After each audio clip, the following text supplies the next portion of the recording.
ہم یہ سمجھیں گے کہ ہم نے عبادت کر لی، تو در حقیقت ہم نے کوئی عبادت نہیں کی۔ اللہ تعالیٰ کو ایسی عبادت کی کوئی ضرورت نہیں ہے۔ یہی اس حدیث میں اللہ کے رسول صلی اللہ علیہ وسلم نے ہمیں بتا دیا کہ اللہ تعالیٰ کو اس کی کوئی ضرورت نہیں کہ وہ اپنا کھانا پینا بھی چھوڑے۔ اگر آپ گناہوں سے بچنا نہیں چھوڑ سکتے روزے میں، تو آپ وہ کھانا پینا بھی نہ چھوڑیں۔ آپ دوپہر میں کھانا کھایا کریں، مطلب بھر پیٹ، کیوں خود کو تکلیف میں آپ ڈالتے ہیں؟ روزہ رکھ کر بھی آپ جھوٹ بول رہے ہیں، روزہ رکھ کر بھی آپ بزنس میں کسی کو دھوکہ دے رہے ہیں، روزہ رکھ کر بھی آپ گالی گلوچ کر رہے ہیں، تو کیوں کھانا پینا چھوڑ کے اپنا آپ پاکا کر رہے ہیں؟ کیوں اپنے آپ کو آپ جہمت دے رہے ہیں؟ آپ خوب دبا کے کھائیے، دوپہر میں گوشت کھائیے، پانی پیجیے، کوئی پرواہ نہیں ہے اللہ تعالیٰ کو۔ تو یہ حدیث ہمیں جھنجھوڑ کے رکھ دیتی ہے کہ روزہ اگر ہم نے رکھ لیا ہے تو اس کی ہمیں پابندی کرنی ہے، ہمیں پھر گناہوں سے بچنا ہے۔ ایک اور حدیث ہمیں ملتی ہے سنن ابن ماجہ میں 1690 نمبر پہ یہ حدیث ہے۔ اللہ کے رسول صلی اللہ علیہ وسلم نے فرمایا، وہ کچھ روزے داروں کو روزے سے بھوک کے سوا وہ کچھ نہیں ملتا، اور کچھ وہ قیام کرنے والوں کو وہ قیام میں بیداری کے سوا کچھ نہیں ملتا۔ یعنی اللہ کے رسول نے بتا دیا، وہ کچھ روزے دار ایسے ہیں جن کو روزے میں بھوک کے سوا کچھ نہیں ملتا، صرف ان کو بھوک ہی ملتی ہے، ان سے ان کا اصل مقصد پورا نہیں ہوتا۔ وہی ہمارے ساتھ ہوتا ہے، ہم 30 دن اس ٹریننگ سے گزرتے ہیں اور عید کے دن ہی ہم سارے گناہ کرنے لگ جاتے ہیں۔ اس کا مطلب کیا ہوا؟ ہمیں اس روزوں سے بھوک کے سوا کچھ نہیں ہوا، کچھ نہیں ملا، ہمیں وہ تقویٰ نہیں ملا۔ اور اس سے پچھلی حدیث میں بتایا تھا کہ اللہ تعالیٰ کو کوئی ضرورت ہی نہیں ہے کہ وہ اپنا کھانا پینا بھی چھوڑے۔ تو ہمیں بھی بڑی معذرت کے ساتھ، اگر ہم گناہوں سے نہیں بچ رہے ہیں روزہ رکھ کے بھی، تو ہمیں بھی اس رمضان میں خود کو جہمت میں نہیں ڈالنا چاہیے، ہم 30 کے 30 دن بھر پیٹ کھانا کھائیں۔ لیکن اگر ہم چاہتے ہیں کہ ہماری وہ ٹریننگ ہو، ہماری وہ تربیت ہو، ہم اس روزے کے اصل مقصد کو پورا کریں، ہمارے اندر تقویٰ پیدا ہو، تو آپ کھانے کے ساتھ ساتھ وہ کھانا پینا بھی چھوڑیں اور ساتھ ساتھ گناہوں کو بھی آپ چھوڑیں۔ ورنہ ہمارے لیے یہ حدیث ہے جس میں اللہ کے رسول نے فرما دیا، وہ کچھ روزے دار ایسے ہیں جن کو روزے سے بھوک کے سوا وہ کچھ نہیں ملتا، اور کچھ قیام کرنے والے ایسے ہیں جن کو قیام میں بیداری کے سوا کچھ نہیں ملتا۔ یعنی جو رات کا قیام ہے وہ قیام اللیل ہے، اللہ تعالیٰ کی بارگاہ میں کھڑے ہو کے بندہ وہ نماز پڑھتا ہے، تو ان کو صرف جاگنے کے علاوہ کچھ نہیں ملتا۔ ہم دیکھتے ہیں کہ ہمارے محلوں میں جو کہ ہمارے محلوں میں جو مسجدیں ہیں، اس میں جو تراویح پڑھائی جا رہی ہیں، وہ کتنی تیز اسپیڈ سے پڑھائی جاتی ہیں، کتنی لمبی لمبی پڑھائی جاتی ہیں، اور ایسا کرتے ہیں کہ لوگ ایک ہفتے کی تراویح پڑھنے چلے جاتے ہیں کہ قیام اللیل ہم کر رہے ہیں، ہم تراویح پڑھ رہے ہیں، تو ان کو صرف جاگنے کے علاوہ وہ کچھ حاصل نہیں ہوتا۔ وہ تراویح پڑھ کر آئیں اور کیا کرتے ہیں کہ اتنی لمبی تراویح ہوتی ہے، اتنی لمبی رکعت ہوتی ہے، پیچھے کی 2 صفیں تو بیٹھ کے باتیں کرتی رہتی ہیں کہ جب امام صاحب رکوع میں جائیں گے تو ہم ترنت سے کھڑے ہوں گے اور ہم اس کو ادا کر لیں گے۔ اور اتنی تیز تراویح پڑھائی جاتی ہیں، کسی کا سجدہ پورا نہیں ہوتا، کسی کا وہ نہیں ہوتا، اور جو قرآن امام صاحب پڑھ رہے ہیں وہ اتنی تیز وہ اسپیڈ سے پڑھتے ہیں کہ ان کے حروف بھی ہمیں سمجھ میں نہیں آتے، ہمیں وہ سمجھ میں ہی نہیں آتے کہ یہ قرآن میں اللہ تعالیٰ ہم سے کیا باتیں کر رہا ہے۔ تراویح ایسے پڑھنی چاہیے کہ اگر وہ امام صاحب اگر قرآن پڑھ رہے ہیں تو جو پیچھے والے ہیں ان کی کیفیت مطلب طاری ہو جانی چاہیے، ایک ایک الفاظ ان کو سمجھ میں آنے چاہیے۔ تو بہت سے راتوں کو قیام کرنے والے ایسے ہیں جن کو جاگنے کے علاوہ وہ کچھ بھی حاصل نہیں ہوتا، وہ صرف رات میں وہ خود کو جگاتے ہیں۔ تو یہ ہمیں روزے کے اصل مقصد کو ہمیں پہچاننا ہے، جو کہ اللہ کے رسول صلی اللہ علیہ وسلم نے وہ احادیث کے ذریعے ہمیں بتایا ہے۔ اس کے بعد ہے روزے کا اصل مقصد ایمان اور احتساب۔ اللہ کے رسول صلی اللہ علیہ وسلم نے فرمایا، صحیح بخاری کی 38 نمبر کی حدیث ہے کہ جس نے رمضان کے روزے ایمان اور احتساب کے ساتھ رکھیں اس کے پچھلے گناہ بخش دیے جائیں گے، یعنی اس کے پچھلے گناہ سارے کے سارے معاف کر دیے جائیں گے۔ 2 شرطیں، رمضان کے جو روزے رکھیں وہ ایمان اور احتساب کے ساتھ رکھیں۔ ایمان کا مطلب ہے کہ اللہ کے بارے میں جو عقیدہ ہونا چاہیے اس انسان کا، وہ اس کے ذہن میں رہے، اور احتساب کا مطلب یہ ہے کہ وہ اللہ تعالیٰ کی رضا کا طالب ہو، اللہ تعالیٰ کو راضی کرنا چاہتا ہو۔ تو جو انسان بھی ان دو وہ خصوصیات کے ساتھ روزے رکھے گا تو اللہ تعالیٰ اس کے تمام پچھلے جو گناہ ہیں ان کو معاف کر دے گا۔ اگر اس نے رمضان سے پہلے اگر کوئی گناہ کیے ہیں تو اس کی آج ہی معافی مانگ لے، اور اس رمضان کو ایسے گزارے کہ اللہ تعالیٰ اس میں میرے پچھلے گناہ بھی معاف کرے، اور اس کا جو مقصد ہے اصل، اللہ تعالیٰ مجھے اس کا پورا کرنے والا بھی بنا دے۔ اللہ کے رسول کی ایک حدیث ہمیں ملتی ہے سنن ابن ماجہ میں 4250 پہ، جس میں اللہ کے رسول صلی اللہ علیہ وسلم نے فرمایا وہ گناہ سے توبہ کرنے والا اس شخص کی طرح ہو جاتا ہے جس کا کوئی گناہ نہیں، یعنی گناہ سے توبہ کرنے والا ایسا ہے جس نے کچھ کیا ہی نہیں۔ تو آج ہم بھی سچی توبہ کریں، اور اس رمضان مبارک کا جو یہ رمضان جو مہینہ ہے، یہ برکتوں والا مہینہ ہے، اس میں ہم داخل ہونے جا رہے ہیں، تو ہم اپنے پچھلے گناہوں سے توبہ کریں اور ایمان اور احتساب کے ساتھ اللہ تعالیٰ کی رضا کے خاطر ہم اس میں عبادت کریں، تو اس سے اللہ تعالیٰ ہمارے پچھلے سب گناہ معاف کر دے گا، اور وہ گناہ سے توبہ کرنے والا شخص اس کی طرح ہو جاتا ہے جس کا کوئی گناہ نہیں، یعنی کہ اس نے کوئی گناہ وہ کیا ہی نہیں۔ اور روزے کا ایک مقصد یہ بھی ہے کہ گناہوں سے ڈھال ہے، یہ شیلڈ ہے، یہ آپ کو گناہوں سے بچاتی ہے۔ جیسے ایک واریر ہوتا ہے، وہ جب جنگ کرتا ہے تو اس کے ایک ہاتھ میں تلوار ہوتی ہے اور ایک ہاتھ میں کیا ہوتی ہے، وہ لوہے کی وہ ڈھال ہوتی ہے، جو کہ وہ سامنے والے کے وار سے خود کو پروٹیکٹ کرتا ہے، وہ ڈھال آگے کر دیتا ہے، تو اس کی وہ حفاظت کرتا ہے۔ تو روزہ بھی ایک ڈھال ہے، جو وہ گناہوں سے ڈھال ہے، اور یہ بات اللہ کے رسول صلی اللہ علیہ وسلم نے ہمیں بتائی ہے۔ صحیح بخاری کی حدیث ہے 1904 نمبر پہ، یہ حدیث قدسی ہے۔ حدیث قدسی وہ حدیث ہوتی ہے جس میں اللہ تعالیٰ ڈائریکٹ وہ خود ہم کلام ہوتے ہیں، تو اللہ پاک فرماتے ہیں کہ انسان ہر نیک عمل وہ خود اسی کے لیے ہے، انسان کا ہر ایک عمل جو نیک عمل ہے وہ خود اسی کے لیے ہے، مگر روزہ کہ وہ خاص میرے لیے ہے اور میں ہی اس کا بدلہ دوں گا۔ اور روزہ گناہوں کی ایک ڈھال ہے، اگر کوئی روزے سے ہو تو اسے بدگوئی نہ کرنی چاہیے اور نہ شور مچائے۔ اگر کوئی شخص اس کو گالی دے یا لڑنا چاہیے تو اس کا جواب صرف یہ ہو کہ میں ایک روزے دار آدمی ہوں۔ اس ذات کی قسم جس کے ہاتھ میں محمد صلی اللہ علیہ وسلم کی جان ہے، روزے دار کے منہ کی بو اللہ تعالیٰ کے نزدیک مشک کی خوشبو سے بھی زیادہ بہتر ہے۔ روزے دار کو دو خوشیاں حاصل ہوں گی، ایک تو جب وہ افطار کرتا ہے تو خوش ہوتا ہے، وہ دوسرا جب وہ اپنے رب سے ملاقات کرے گا تو اپنے روزے کا ثواب پا کر وہ خوش ہوگا۔ تو اس حدیث میں ہمیں بتا دیا کہ روزہ گناہوں کی ایک ڈھال ہے، روزہ آپ کو گناہوں سے روکتا ہے، روزہ رکھ کر انسان گناہ نہیں کرتا۔ تو یہ مقصد ہمیں پورا کرنا ہے جو احادیث کے ذریعے ہمیں روزوں کا مقصد اصل میں بتایا ہے۔ ایک اور حدیث ہمیں ملتی ہے، صحیح مسلم کی حدیث ہے 2707 نمبر پہ یہ حدیث ہے، جس میں اللہ کے رسول صلی اللہ علیہ وسلم نے فرمایا کہ ابن آدم کا ہر عمل بڑھایا جاتا ہے، نیکی وہ 10 گنا سے 700 گنا تک بڑھا دی جاتی ہے۔ اللہ نے فرمایا سوائے روزے کے، کیونکہ وہ خالص میرے لیے ہے اور میں ہی اس کی وہ جزا دوں گا۔ یعنی اللہ تعالیٰ نے کیا، انسان کے جو جتنے بھی نیک عمل کرتا ہے اس کا جو اجر ہے وہ بڑھا دیا جاتا ہے، وہ 700 گنا تک بڑھا دیا جاتا ہے، لیکن سوائے روزے کے۔ روزہ صرف خاص اللہ تعالیٰ کے لیے ہے اور اللہ تعالیٰ ہی اس کا اجر دے گا۔ پھر اللہ تعالیٰ نے کہا، اللہ کے رسول اس حدیث میں فرمایا وہ میری خاطر اپنی خواہش اور اپنا کھانا پینا چھوڑ دیتا ہے۔ روزے دار کے لیے دو خوشیاں ہیں، ایک خوشی اس کے روزے افطار کرنے کے وقت کی اور دوسری خوشی اپنے رب سے ملاقات کے وقت کی۔ روزے دار کے منہ کی بو اللہ کے نزدیک وہ کستوری کی خوشبو سے بھی زیادہ پسندیدہ ہے۔ تو ان احادیث میں ہمیں روزے کے اصل مقصد کو بتا دیا گیا ہے۔ روزے کا جو اجر ہے وہ صرف اللہ تعالیٰ دے گا، وہ صرف اللہ تعالیٰ دے گا۔ اور اللہ تعالیٰ کیا دے گا؟ اللہ تعالیٰ نے کہا میں خود دوں گا روزے کا اجر، اس کا اجر کوئی نہیں دے گا آپ کو۔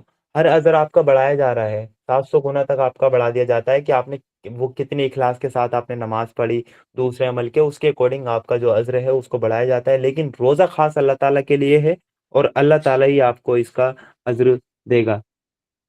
روزے کی حالت میں انسان کو نیکی کی وہ خواہش ہوتی ہے، اس کو نیک مطلب کام زیادہ سے زیادہ کرنے چاہیے، اس کو دیکھنا چاہیے کہ میں وہ کیا نیک کام کر سکتا ہوں۔ تو صحیح مسلم کی ایک حدیث ہے 6021 نمبر پہ یہ حدیث ہے جو کہ آپ کے سامنے ہے۔ یہ حدیث حضرت انس سے روایت ہے کہ ایک شخص نے نبی کریم صلی اللہ علیہ وسلم سے دو پہاڑوں کے بیچ یعنی وہ چرنے والی بکریاں مانگی، آپ نے وہ بکریاں اس کو دے دی۔ پھر وہ اپنی قوم کے پاس آیا اور کہنے لگا میری قوم اسلام لے آؤ، میری قوم اسلام لے آؤ، کیونکہ اللہ کی قسم بے شک محمد صلی اللہ علیہ وسلم اتنا دیتے ہیں کہ غریبی اور فاقے کا اندیشہ بھی نہیں رہتا۔ حضرت انس رضی اللہ عنہ نے کہا بے شک کوئی آدمی صرف دنیا کی طلب میں بھی مسلمان ہو جاتا تھا، پھر جو ہی وہ اسلام لاتا تھا تو اسلام اسے دنیا اور جو کچھ دنیا میں ہے اس سے بڑھ کر محبوب ہو جاتا تھا۔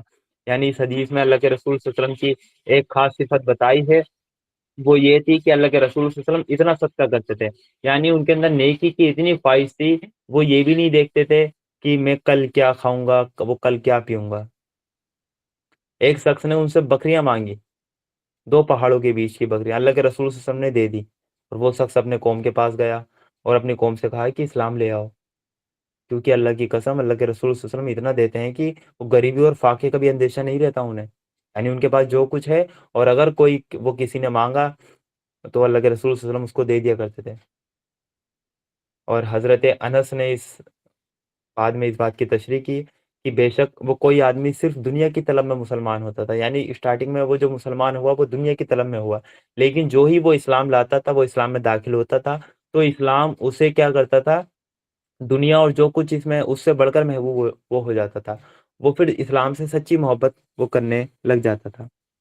تو رمضان میں ہمیں وہ زیادہ سادہ نیکی کی جو نیکی کے کام ہیں وہ ہمیں کرنے ہیں، زیادہ سے زیادہ ہمیں صدقہ کرنا ہے۔ ایک اور حدیث میں آپ کے سامنے رکھوں گا، صحیح بخاری کی 3554 نمبر پہ یہ حدیث ہے، جس میں اللہ کے رسول صلی اللہ علیہ وسلم نے فرمایا سب سے زیادہ سخی اللہ کے رسول صلی اللہ علیہ وسلم، یعنی وہ سب سے زیادہ وہ سخی تھے، اور رمضان میں جب آپ صلی اللہ علیہ وسلم جبریل علیہ السلام کی ملاقات ہوتی تو آپ کی سخاوت اور بھی بڑھ جایا کرتی تھی، اور جبریل علیہ السلام رمضان کی ہر رات میں آپ صلی اللہ علیہ وسلم سے ملاقات کے لیے تشریف لاتے اور آپ صلی اللہ علیہ وسلم کے ساتھ قرآن مجید کا دورہ کرتے۔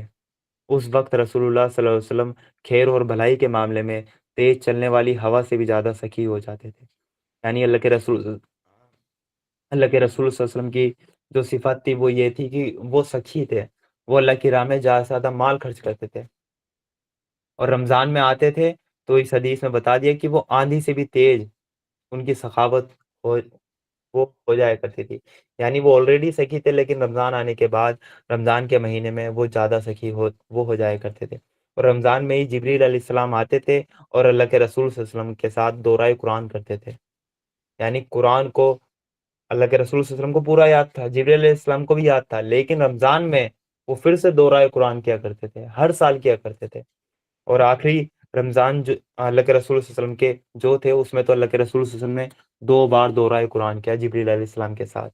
صحیح حدیث ہے، وہ سنن نسائی میں 2097 پہ، جس میں اللہ کے رسول صلی اللہ علیہ وسلم لوگوں میں سب سے زیادہ سخی یعنی وہ صدقہ دینے والے آدمی تھے، اور رمضان میں جس وقت جبریل علیہ السلام آپ سے ملتے تھے آپ اور زیادہ صدقہ دینے والے ہو جاتے تھے، یعنی رمضانوں میں اپنے نیک اعمال کو اللہ کے رسول صلی اللہ علیہ وسلم اور زیادہ بڑھا دیا کرتے تھے، اور جبریل علیہ السلام آپ سے ماہ رمضان میں ہر رات ملاقات کرتے اور قرآن کا وہ دورہ کراتے تھے، رمضان کی ہر رات کو قرآن کا دورہ کراتے تھے، اور راوی کہتے ہیں جو اس حدیث کے راوی ہیں وہ کہتے ہیں کہ جس وقت وہ جبریل علیہ السلام رسول اللہ صلی اللہ علیہ وسلم سے ملاقات کرتے تو آپ وہ چلتی ہوئی آندھی سے بھی زیادہ تیز صدقہ کرتے تھے، یعنی رمضان میں نیک کمال کی اسپیڈ جو تھی اللہ کے رسول صلی اللہ علیہ وسلم اس کو بڑھا دیا کرتے تھے، زیادہ سے زیادہ اللہ تعالیٰ کی راہ میں وہ صدقہ دیا کرتے تھے، اور رمضان کی راتوں میں وہ قرآن کا دورہ کیا کرتے تھے، یعنی قرآن کے جو احکام ہیں ان کو سمجھتے تھے، اس کا دورہ کیا کرتے تھے کہ اللہ تعالیٰ نے کیا کیا احکام نازل کیے ہیں۔ تو ہمیں بھی چاہیے کہ رمضان ہمارے قریب ہے اور ہم بھی ان رمضان کی راتوں میں دورہ قرآن ہم کریں، ہم قرآن کو سمجھیں، اللہ کے رسول صلی اللہ علیہ وسلم کی سنت ہے، جبریل علیہ السلام کے ساتھ وہ دورہ قرآن وہ کیا کرتے تھے، پورے قرآن کو وہ مطلب کہ ہر رمضان میں وہ سمجھا کیا کرتے تھے۔ اور ایک اسپیشل حدیث ہے جو کہ میں آپ کے سامنے رکھوں گا، اس سے پہلے ایک بات اور میں آپ کو بتا دوں کہ جو دورہ قرآن ہے اس کا ایک اصل مقصد یہ ہے، وہ ہم استقبال رمضان کے جو ہمارے پروگرام ہوں گے رمضان سے پہلے ہم رمضان کا ویلکم کریں گے، ان پروگرام میں ہم اس کا مقصد آپ کے سامنے بیان کریں گے کہ رمضان میں دورہ قرآن کا کیا اصل مقصد ہے، اور اس سے ہماری روح کو وہ کیا غذا ملتی ہے، اور رمضان میں جو اللہ تعالیٰ نے ہمیں اس ٹریننگ سے گزارا ہے اس ٹریننگ کا جو مقصد ہے وہ ہے تقوی ہمارے اندر پیدا ہو، اس میں یہ دورہ قرآن اس تقوی کو حاصل کرنے میں وہ کیا ہمارے لیے ایک ٹول کی طرح ہم اس کو استعمال کرتے ہیں، اس کو انشاءاللہ ہم اپنے استقبال رمضان کے پروگرام میں وہ سمجھیں گے، اور وہ پروگرام ہمارا منڈے اور ٹیوزڈے کو 2 دن رہیں گے، تو ان پروگرام میں بھی آپ وہ ضرور شرکت کریں۔ اور آخر میں ایک حدیث میں آپ کے لیے رکھوں کہ اللہ تعالیٰ نے اوپر کی حدیث میں وہ صحیح بخاری کی حدیث ہے کہ روزہ صرف اللہ تعالیٰ کے لیے اور اللہ تعالیٰ ہی اس کا اجر دے گا، باقی کے نیک اعمال کا اجر آپ کو دنیا میں آپ کا اخلاص کے ساتھ جو عبادت ہوتی ہے اس کے اکارڈنگ اس کو آپ کو 1 سے لے کے 700 گنا تک مل جاتا ہے، جو وہ جس نیت اور اخلاص کے ساتھ آپ نے وہ عمل کیا ہے۔ لیکن روزہ ایک ایسی عبادت ہے جس کا اجر آپ کو اللہ تعالیٰ دے گا۔ جو جنت ہے اس کے 8 دروازے ہیں، اور اس میں سے ایک دروازہ وہ خاص روزے داروں کے لیے جس کا نام ہے ریان۔ صحیح بخاری کی حدیث ہے 1896 نمبر پہ اللہ کے رسول صلی اللہ علیہ وسلم نے فرمایا، جنت کا ایک دروازہ ہے جسے ریان کہتے ہیں، اور قیامت کے دن اس دروازے سے صرف روزے دار ہی جنت میں داخل ہوں گے، ان کے سوا کوئی اور اس میں سے داخل نہیں ہوگا۔ پکارا جائے گا کہ روزے دار کہاں ہیں؟ وہ کھڑے ہو جائیں گے، ان کے سوا اس سے اور کوئی نہیں اندر جا پائے گا، اور جب یہ لوگ اندر چلے جائیں گے تو یہ دروازہ بند کر دیا جائے گا، پھر اس سے کوئی اندر نہ جا سکے گا۔ یعنی ایک دروازہ صرف روزے دار کے لیے خاص، جو کہ جنت میں آپ کو انٹری دے گا، صرف روزے دار کے لیے ایک وہ خاص دروازہ ہے۔ تو اللہ تعالیٰ ہمیں بھی اس دروازے سے داخل ہونے والا ہمیں بنا دے، ہمارے گناہوں کو اللہ تعالیٰ معاف کرے۔ رمضان کا جو مبارک مہینہ ہے اس سے ہمیں بھرپور فائدہ اٹھانے والا اللہ تعالیٰ بنا دے، اور ہمارے اندر وہ صفت پیدا ہو جائے جو روزوں کا اصل مقصد ہے، کہ ہمارے اندر تقویٰ پیدا ہو جائے، ہم گناہوں سے ہم بچنے لگے۔ السلام علیکم ورحمۃ اللہ وبرکاتہ۔ اللہ تعالیٰ سے دعا ہے کہ اللہ تعالیٰ ہم روزے کے اصل مقصد کو ہم پورا کرنے والے بن جائیں اور ہمارے اندر تقویٰ پیدا ہو۔ جزاک اللہ خیرا کثیر۔ ماشاء اللہ، الحمد للہ، اللہ کا شکر ہے۔ محترم سامعین، آپ لوگوں نے دیکھا کہ کس طرح بھائی مواحد نے جن دلیلوں اور حکمت اور گہرائی کے ساتھ روزے کا اصل مقصد واضح کیا، اس کے لیے ہم دل کی گہرائیوں سے ان کے شکر گزار ہیں، اور اللہ تعالیٰ ان کے علم میں اضافہ فرمائے اور ان کی رہنمائی میں ہم سب کے لیے نفع کا ذریعہ ہم سب کو بنائے رکھے۔ تو اب ہم بڑھتے ہیں پروگرام کے اس حصے کی طرف جس کا آپ سب نے بہت سے لوگ انتظار کر رہے ہوں گے، اور کچھ لوگوں کو بڑی بے صبری سے اس سوال جواب سیشن کا انتظار ہوگا، یعنی کہ سوالات کا سلسلہ۔ تو جن حضرات نے ان باکس میں اپنے سوالات بھیجے ہیں ان کے سوالات اب پیش کیے جائیں گے، اور انشاءاللہ بھائی مواحد ان کا جواب آپ لوگوں کو دیں گے۔ پہلا سوال ہمارے پاس جو آیا ہے علیزہ سید کا آیا ہے۔ وہ لکھتی ہیں کہ لیڈیز کی تراویح جماعت کے ساتھ ہو سکتی ہے کیا؟ ہمارے یہاں حافظ صاحب کرائیں گے لیڈیز کی تراویح۔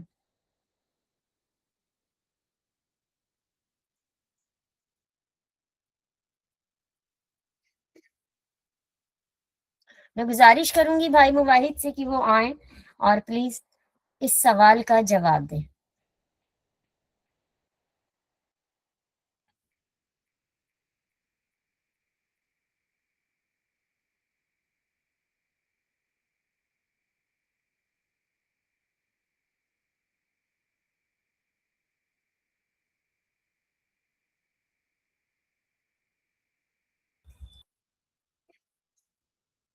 آپ لوگوں سے گزارش ہے کہ جو بھی آپ کے سوالات ہیں آپ کو ان باکس میں ٹائپ کر سکتے ہیں، آپ کے تمام سوالوں کے جوابات ابھی دیے جائیں گے آپ کو انشاءاللہ۔ اور یہ بھی خیال رکھیں کہ آپ کے جو سوال ہوں وہ آج کے پروگرام سے ریلیٹڈ ہی ہوں، بس اس کے علاوہ اور کوئی آپ کے سوال جو ہوں گے وہ نہیں لیے جائیں گے۔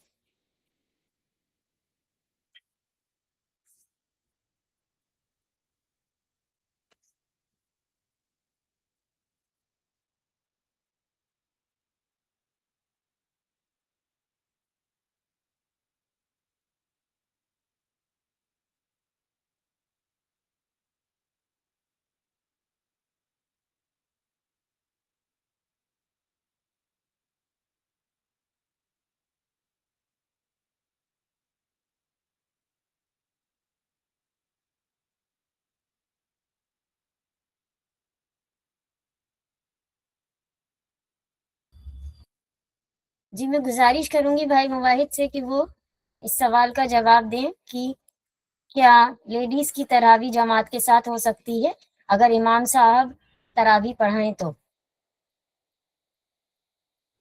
جی بالکل ہو سکتی ہے الحمدللہ، کہ اگر امام ہیں اور مسجد میں ایک جگہ الگ سے ہے جو لیڈیز کے لیے وہ الاٹ کی گئی ہے، تو بالکل امام کے پیچھے لیڈیز کی تراویح ہو سکتی ہے، اور جائز ہے، اور اللہ کے رسول صلی اللہ علیہ وسلم کے دور میں ایسا ہی ہوا کرتا تھا کہ جو باقی کی جو نماز تھی وہ بھی عورتیں مسجد نبی میں جا کر ادا کرتی تھی.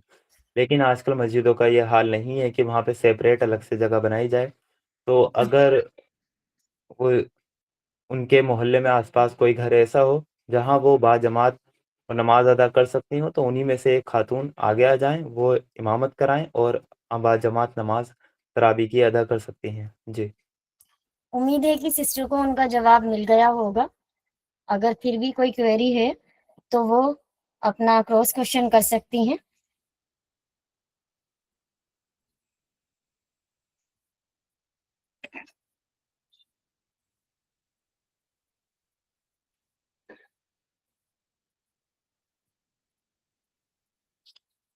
ایک سوال آیا ہے، کیا روزے کی حالت میں گالی دینے سے روزہ ٹوٹ جاتا ہے؟ اور جی اس سوال کا جواب دے دیں. روزے کی حالت میں وہ گالی دینے سے روزہ تو نہیں ٹوٹے گا آپ کا، جو کہ روزے کی ظاہری شکل ہے وہ روزہ نہیں ٹوٹے گا، لیکن روزے کا جو مقصد ہے وہ پورا نہیں ہوگا. کیونکہ اللہ کے رسول صلی اللہ علیہ وسلم کی احادیث تھیں جو ہم نے آپ کے سامنے رکھی کہ بہت سے روزے دار ایسے ہیں جنہیں روزے سے بھوک کے سوا وہ کچھ بھی حاصل نہیں ہوتا، یعنی انہیں روزے سے صرف بھوک ملتی ہے. انہوں نے روزے کا اصل مقصد پورا نہیں کیا. لیکن جو روزے کی ظاہری شکل ہے اس کو وہ پورا کر لیتے ہیں، اس کو وہ صبح سے شام تک بھوکا رہتے ہیں اور پورا کر لیتے ہیں. لیکن روزے کی حالت میں وہ گالی دیتا ہے، گناہ کے کام کرتا ہے، تو روزے کا اصل مقصد ہے وہ چھوٹ جاتا ہے. اس کا میں نے اگزامپل کے ذریعے بتایا تھا، وہ میں دوبارہ واضح کر دوں، شاید وہ سمجھنے میں تھوڑی پرابلم ہو. وہ ڈسٹربینس تھی میری سائڈ، تو میں بڑی معذرت چاہتا ہوں آج کے لیے. ایک ہوتا ہے کوئی کام جو ہم کرتے ہیں، اس کے پیچھے دو ریزن ہوتے ہیں. ایک اس کام کو کرنے کا کیا مقصد ہے، اور دوسرا اس مقصد کو پورا کرنے کے لیے ہم کیا ظاہری شکل ہم نے اختیار کی ہے. فار ایگزامپل کھانا ہے، کھانے کا جو مقصد ہے وہ ہے زندہ رہنا، اور اس کھانے کے مقصد کو پورا کرنے کے لیے جو ظاہری شکل ہم نے اختیار کی ہے وہ یہ ہے کہ نوالے بنا کر ہم نے منہ میں کھانا لیا، وہ لقمہ بنا کر منہ میں لیا، اس کو ہم نے چبایا اور اس کو ہم نگل گئے. یہ ہے اس کی ظاہری شکل.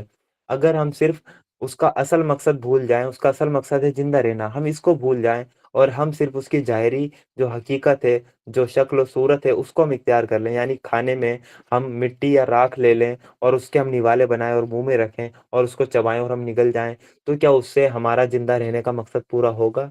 آپ خود کہیں گے کہ نہیں ہو سکتا، یہ تو بڑی بے وقوفی ہے. ایسے ہی روزہ ہے، روزے کا اصل مقصد ہے کہ ہمارے اندر تقویٰ پیدا ہو، لیکن ہم نے روزے کے اصل مقصد کو تو بھول گئے. لیکن اس کی جو ظاہری شکل ہے کہ صبح کو ہم نے وہ سحری کھانی ہے اور پورا دن ہمیں بھوکا پیاسا رہنا ہے، شام کو ہمیں افطار کر لینا ہے اور افطار کرتے ہی ہمارا روزہ پورا ہو گیا. تو روزے کی ظاہری شکل تو آپ نے پوری کر لی، لیکن جو اس کا اصل مقصد تھا وہ آپ نے پورا نہیں کیا. اگر آپ روزے کی حالت میں بھوکے پیاسے ہو کر بھی آپ جھوٹ بولنا نہیں چھوڑتے، آپ گالی دینا نہیں چھوڑتے، تو اس کا مقصد آپ نے پورا نہیں کیا، صرف اس کی ظاہری شکل ہی آپ نے اختیار کر لی. اور آپ کا جو کوشچن تھا وہ یہ تھا کہ روزے میں گالی دینے سے کیا روزہ ٹوٹے گا؟ تو روزہ آپ کا نہیں ٹوٹے گا، کیونکہ ظاہری شکل تو آپ نے پوری طرح اختیار کر رکھی ہے، لیکن اس کا جو مقصد ہے وہ پورا نہیں ہوگا. جی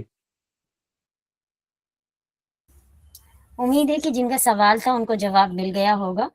اور اب کوئی سوال نہیں ہے تو ہم بڑھتے ہیں اپنے پروگرام کے اختتام کی طرف. تو الحمدللہ آج کا یہ علم بھرا، روح کو جگا دینے والا ہمارا پروگرام اپنے اختتام کی طرف بڑھ رہا ہے. اور ہم نے آج صرف روزے کے مقصد کے بارے میں، میں تو مانتی ہوں کہ سنا ہی نہیں، بلکہ اس کے اصل مقصد کو ہم نے سمجھنے کی پوری کوشش کی ہے. بس ہماری تو یہی دعا ہے اللہ تعالیٰ سے کہ یہ جو ہماری گفتگو رہی یہ صرف الفاظ تک محدود نہ رہے، بلکہ ہماری زندگی میں تبدیلی کا سبب بن جائے. محترم ساتھیوں، آپ سب کا دل سے شکریہ کہ آپ نے انتظار بھی کیا، توجہ سے سنا بھی، اور اس محفل کو اپنی موجودگی سے معنی عطا کیے آپ لوگوں نے. تو اللہ تعالیٰ ہم سب کو اس رمضان روزے کی حقیقت سمجھنا اور اس پر عمل کرنے اور تقوی حاصل کرنے کی توفیق بھی عطا فرمائے. آخر میں اپنے محترم اسپیکر بھائی مواحد کا میں ایک مرتبہ پھر سے شکریہ ادا کرتی ہوں کہ اللہ تعالیٰ آپ کو جزائے خیر عطا فرمائے. اسی دعا کے ساتھ کہ اللہ ہم سب کو اپنی حفاظت میں رکھے اور اس علم کو ہمارے لیے روشنی بنا دے۔ میں آپ سے اجازت چاہتی ہوں، آپ سب سے انشاءاللہ کل پھر ملاقات ہوگی ہمارے رمضان والے پروگرام کے ساتھ۔ اپنا خیال رکھیں، اللہ تعالیٰ کے احکاموں کا خیال رکھنا بالکل نہ بھولیں۔ السلام علیکم ورحمۃ اللہ وبرکاتہ۔